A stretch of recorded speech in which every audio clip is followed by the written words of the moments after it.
Let me stop you right now before you make a massive mistake. The absolute biggest way you lose cash on the course? Dropping $200 on a premium rain jacket that you are literally only gonna wear 5 times a year. It's crazy. Look, I get it. We all want to stay dry, and that expensive stuff on the rack looks incredible. But later in this explainer, I'm going to show you the one thing most buyers never check, and it costs them every single time. Walk into literally any golf store, and the rain gear section is just a giant wall of confusion. And honestly, this is exactly where most golfers waste money. You stare at those massive $300, even $500 price tags, and you naturally assume paying a fortune is the only way to not get soaked. It honestly feels like they're charging you a tax just to play on a rainy Sunday. So you've got the premium trap on one side, but hey, the cheap trap is just as dangerous. Going out and buying absolute junk without checking a single detail, that just leaves you totally soaked and completely miserable by the third hole. You don't need to overpay, but you absolutely have to know what you're looking at. Okay, before you buy, you need to hear this next part. There's a simple 4-step checklist that guarantees your $50 actually keeps you dry. Nail these 4 things: waterproof rating, taped seams, fit, and breathability, and you get the job done without setting your cash on fire. Let's start with step 1, the waterproof rating. Always look for a millimeter number on the tag. 10,000 millimeters, that is a genuinely solid rating for golf. But 2,000 millimeters, yeah, that's basically just a fancy water-resistant shirt. If that number is low, just put it down. Step 2 is tape seams. If they aren't sealed up tight, water sneaks right in. Step 3 is fit, because, you actually have to swing a golf club. And step 4 is breathability. Let's look at the actual gear. First up is the classic full zip shell. It's basic, no frills, and honestly great for quick layering. But look, nothing is perfect, right? The real weakness here is that cheap versions usually fit like a box. And even worse, some of them crinkle so loudly they sound like a potato chip bag right in the middle of your backswing. Not ideal. Next up, we have the Packable pullover. This offers huge value for walkers because you can just stuff it right into its own pocket and toss it in your bag. The downside: these things are incredibly light. They're built for a passing drizzle, okay? Do not expect a packable shell to hold up in a heavy 6-hour monsoon. Now, most buyers skip this and regret it later. I'm talking about the separate pants strategy.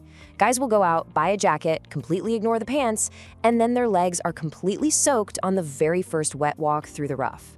Grabbing a standalone pair of rain pants for under $30 is hands down the smartest way to protect your legs. Throw on a cheap base layer underneath, and you've got some serious protection.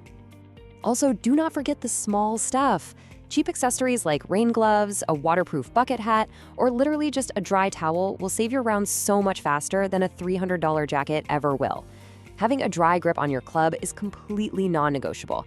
It's super low cost, but it brings massive value. Okay, remember earlier when I teased the one thing buyers never check? Well, here it is. If buying used, this next point matters a lot. You absolutely have to check the interior lining. Check the water-repelling treatment. If that inner lining is cracked, if it's peeling, or if those seams are blown out, just turn around and walk away. I do not care how cheap it is. That gear is completely dead. Let's run through some smart buyer rules real quick. Rule number 1, shop at the end of the season when the prices absolutely tank. Number 2, skip the big golf brands. A solid outdoor hiking shell often performs exactly the same, but it doesn't have that crazy golf tax slapped on the tag. And third, always check the fit. Take a full practice swing right there in the middle of the store. Seriously, do it. Now, the cheaper option is not always worse. Here's the catch. Budget gear almost always lacks breathability. Like, it'll keep the rain out for sure, but it's also gonna trap all your body heat inside. So on a damp, 65-degree day, a jacket that doesn't breathe basically turns you into a walking sauna. And that brings us to a really serious warning about how you actually play the game. When should you actually spend more? Well, if you're playing in the rain constantly, or say you live in a notoriously wet climate, then stretching your budget for a really durable piece is just the smarter long-term play. Cheap gear breaks down faster. If you're gonna abuse it week in and week out, budget gear is eventually gonna cost you more in replacements. Listen up, because this next part changes the final answer completely. You should buy budget gear if you're playing maybe 5 wet rounds a year. It is an absolute no-brainer for the weekend golfer who just wants to survive a pop-up shower. But you should absolutely skip it if you demand a highly tailored athletic fit or if you're playing in serious rain all season long. You will just wear right through it. So here is my honest verdict. Budget gear under 50 bucks is 100% worth it, as long as the waterproofing checks out and you aren't paying for extra features you're never going to use. Check the rating, check the seams, and check the fit. If you do that, you'll save your hard-earned money while staying bone dry out there. Now I want to hear from you. Drop a comment below. What's your current budget for rain gear? What's your handicap? And what's your usual miss when buying wet weather stuff?